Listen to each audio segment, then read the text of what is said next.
तो ये कथा सुनने के लिए देवता आए। ध्यान से सुनना, कथा की विशेषता क्या है। देवता स्वर्ग छोड़कर जिस अमृत कुंभ के लिए निरंतर वो झगड़ते रहे दैत्यों के साथ, भगवान की सहायता से अमृत कलश उन्होंने प्राप्त किया। आज वो अमृत भी उनको फीका लगने लगा। अरे कथा के सामने ये अमृत फीका है। और वो अमृत कुंभ अपने हाथ में परीक्षित को देने के लिए आ गए। परीक्षित से कहा, परीक्षित ये लो अमृत, तुम पी लो अमृत, अमर हो जाओगे, हमें तो तुम कथा दे दो बस। आज देवताओं ने कथा का मूल्य जाना, अमृत न्योछावर कर दिया इस कथा के लिए। लेकिन परीक्षित भी चतुर श्रोता है।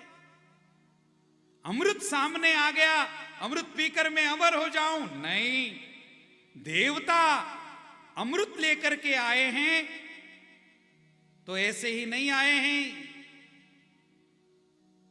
मेरी कथा में ज्यादा ताकत है। ऐसा झूठा सौदा नहीं करने वाले हैं देवता। घाटे का सौदा देवता नहीं करते। ये यदि कथा का सौदा करने कर रहे हैं, अवश्य मेरी कथा अमृत से अधिक शक्तिशाली है। उस अमृत कुंभ को लेकर के आए देवताओं को महाराज परीक्षित अपने गुरुदेव के पास जाकर उन्हें देवताओं के सामने निवेदन करते हैं। हे महाराज, हे गुरुदेव, ये अमृत कुंभ लेकर आए हैं देवता।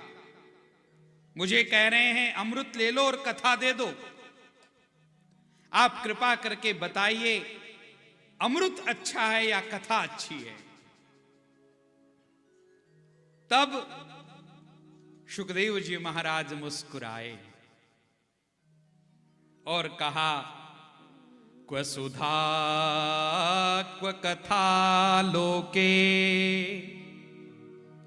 क्व काच क्व मणिर्महान्, ब्रह्मरातो विचार्येवं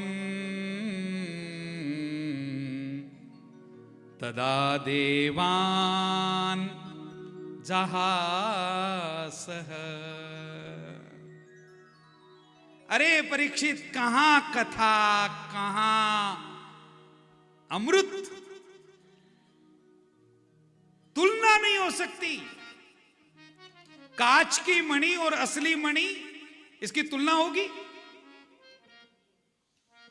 दिखने में दोनों समान हैं।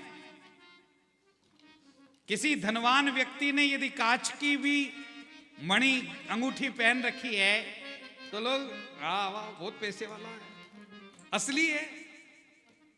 और किसी गरीब के हाथ में असली भी होगी तो वो कांच की लगेगी। क्व काच क्व मणिर्महान्, कहां कांच और कहां असली मणि, दोनों में कितना अंतर है। ये कथा जो है वो असली मणि है और अमृत जो है वो कांच की मणि है। अब तुम विचार करो, क्या पाना है और क्या छोड़ना है। परीक्षित ने तुरंत देवताओं से कह दिया, जहां सह जाओ यहां से। हंस करके मुख मोड़ लिया अमृत से, मुझे नहीं चाहिए यह अमृत, मुझे तो कथा ही चाहिए। कथा के सामने सब कुछ वार दो मेरे भाई बहन। जीवन में कथा यही एकमात्र कल्याण का मार्ग है। हमारे मन को शुद्ध बनाने वाला एकमात्र साधन है कथा। इसलिए हम हमारे मन की शुद्धि के लिए